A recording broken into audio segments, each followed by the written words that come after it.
You will learn the 7 assets you need to dominate your local SEO and the 3 deadly mistakes that could get you wiped off the map for good. And this can completely change your business.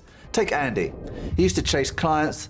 Now clients are chasing him. We implemented a local SEO strategy, and in just a few short months he was #1 on Google.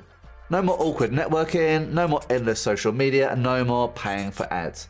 Just a simple website with a booking form and a phone number. Business has never been so easy. So these days he spends more time chasing birdies than he does chasing business.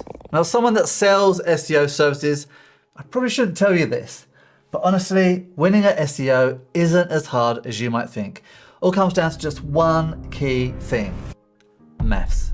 Google's just a giant calculator, analyzing millions of websites consistently every day. But it probably doesn't work the way you think. You see, many think ranking #1 is all about having the best content, right? But take a look at this famous experiment by Carl Roof. Yes, that's him. He created this page that ranked #1 on Google. But look closer.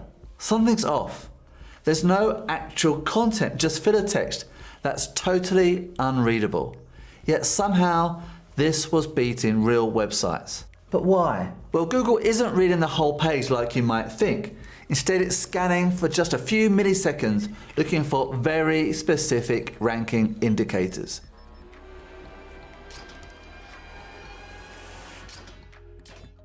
But Google guards its algorithm very closely. So how are you going to figure this out? Well, actually, the answer's been hiding in plain sight. Let me explain.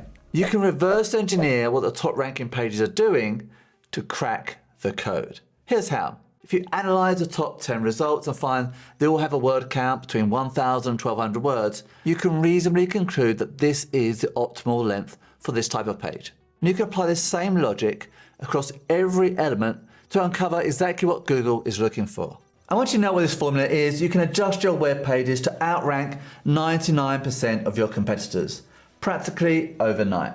But there's a challenge. As more businesses up their SEO game, it's getting harder and harder for small businesses to compete in traditional search. But many top ranking businesses are completely invisible when it comes to local SEO. And that's because Google uses a completely different algorithm to decide who wins and who loses. And that provides a massive commercial opportunity. So here are the 3 big reasons that small businesses are turning to local SEO to drive their business growth, and the hard data you need to know.